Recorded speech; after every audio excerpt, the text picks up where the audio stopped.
थास' बिबार आरो अमा बेदर थास'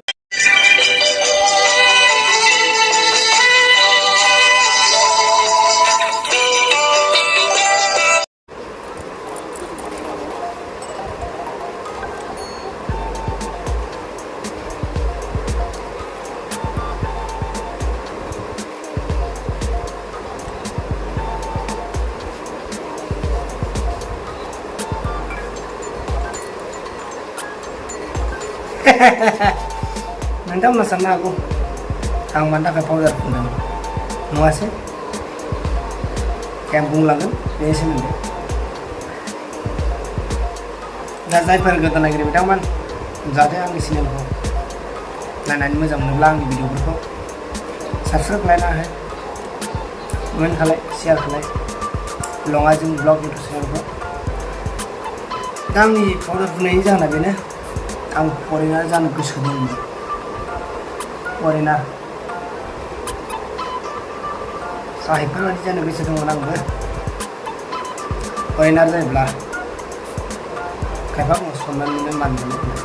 आरो गोदोथ' बिराद लुथिनानै लांदों बिसोरो जोंनि भारतनिफ्राय भारतखौथ' बाद होदो जे आसामावनो हाबदों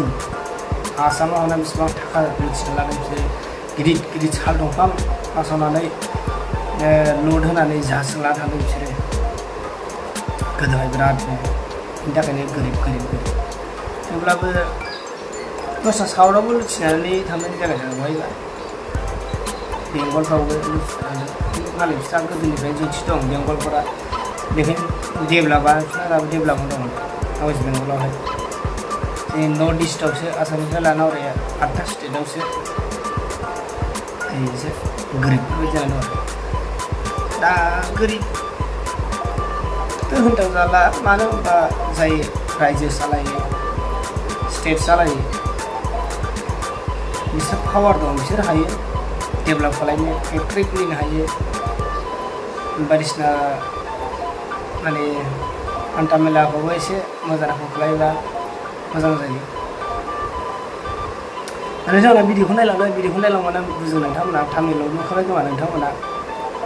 गुफुर साहिबखौ देसि फरेनारखौ नायलांना मोजां मोनोब्ला सापर्ट खालामो फरेनारनिफ्राय जोंनि बड'लेण्डआव आङो बिथांखौ सिगां आर'नाइ जोंनि बर'नि आर'नाइजों बिथांखौ बरायग्रोगोन आरोना बिनि उनाव आं बिथांनि सिनायथिखौ लागोन बिथाङा बबे जायगानिफ्राय फैनाय जोंनि बे गामि एरियायाव दा जोंनि बे बड'लेण्डआव दंफैयो गिबियावनो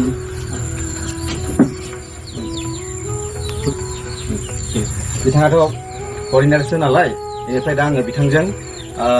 आंथ' इंलिसनि इसेबां खोथा रोङा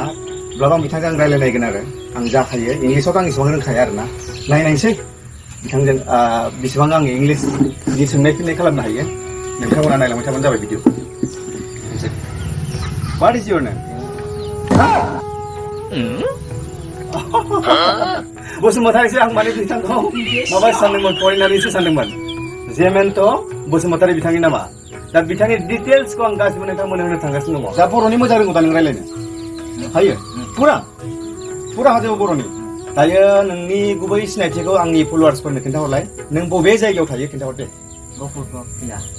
बिथाङा बुंदों गहपुर ककिलायाव थायो बेनिफ्राय नों दायो बेसेबाङाव फरायगासिनो दङ क्लास 9 मोनबाय नोङो आच्छा दा नोंथांमोना बेखौ नायनानै मा सानदों एखेबारे फरेनार सानदों ना सोरबा बुंगोन बर' गथ' होननानै सानगोन जानो बेखौ नङा ना बर' गथ' होननानै रावबो साना माबा मोनसेफोर प्रब्लेमफोर जायो नामा माबा बेबायदि सान्दुंफ्राव बा बेबायदि सायाफ्राव एसे खिन्थाहरलाय सान्दुङाव प्रब्लेम दङ बेनिफ्राय माने सान्दुङाव एसे प्रब्लेम दङ बेना स्किना माने गुफुर नालाय ओमफ्राय गासै खानायफ्रा माबा गुफुर गोजाना ओमफ्राय माने बांद्राय सान्दुंबा बे माने बारा नायनो हाया आरोना सान्दुङाव नङा जानो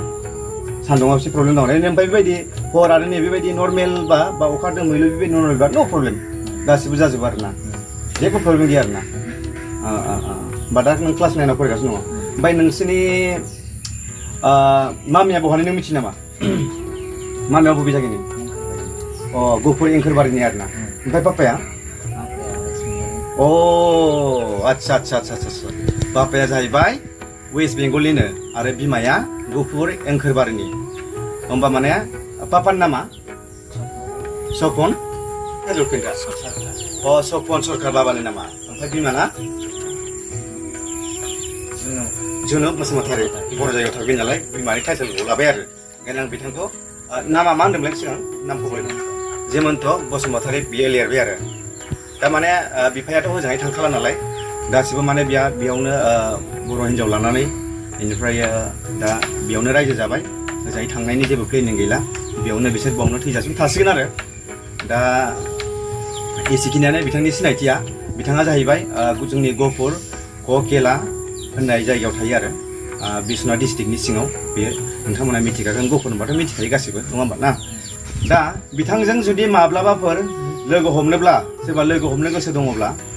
लोगो हमफैनो हागोन रायज्लायफैनो हागोन नङा होमबा ना बिथाङा क'क्राझारावनो थायो आरो नोंथांमोना बेजों रिल्स बानायनो गोसो दंब्ला सरि आं बेखौसो बुंनो बावदों आदसा नोंहा इन्सटाग्राम फेसबुक दं नामा इन्सटाग्रामा जिमन्त सरकार आदसा इन्सटाग्रामाव माने जिमन्त सरकारनो बिनि इन्सटाग्रामखौ फल' खालाम एसे खिन्थाना हरलाय नोंनि इन्सटाग्रामनि नेमखौ मोजाङै गोसो होनाय जिमन्त सरकार सार्च खालामबानो फैगोन आरोना इन्सटाग्रामाव ओमफ्राय नै बिथांनि सेहेराखौ सिनायना लाखा जिमन्त सरकार लिरदो सार्च खालामदो इन्सटाग्रामाव फल' खालामना हो जाहाथे बिथाङा आग बारायनो हायो प्रफाइला बेलेग दं आदसा नोङो आं बुंदों नोंखौ गावनि माबायाव गावनि पेज होन जिखुनु इन्सटाग्राम होन जिखिजाया नों जेसेबां ससियेल मिडियानि बेबायदि एकाउन्ट सालाया मानोना नोङो गावनि रियेलिटि फट' होनानै ला ओमफ्राय बियो नोंनि उनाव माबा मोनसे खामानि जाहैयो माने मालायनि भिडिअ होनो नाङा बेलेगनि कन्टेन्टफोरखौ होनो नाङा नों निजेनो माबा रिल्स बानाय निजेनि फट' हगार बे नोंनि थाखाय उनाव लाइफआव माने खामानि जागोन बेबायदि आरो कपिराइट होनाय बुस्थुफोरखौ होनो नाङा बिथांखौ आं सोंना लाबावनोसै बबे स्कुलाव फरायो नोङो डिटेल्स खिन्थाहरलाय डायमन्ड इंलिश स्कुल राजकट आं माने गोसायै खोन्थाना होबाय आरो लासै लासै रायलायो नालाय जोंहा diamond English school Rajkot diamond English school Rajkot फरायो जुदि नोंथांमोना डिमान्ड खालामोब्ला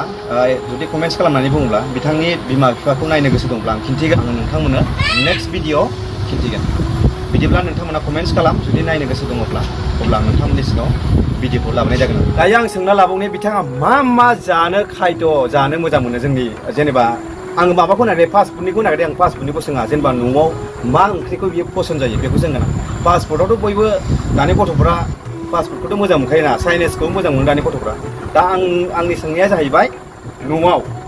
नों मा ओंख्रि जानो मोजां मोनो खोन्थाना होदो फल'वार्सफोरनो नों मा ओंख्रि जानो गोथाव मोनो न'आव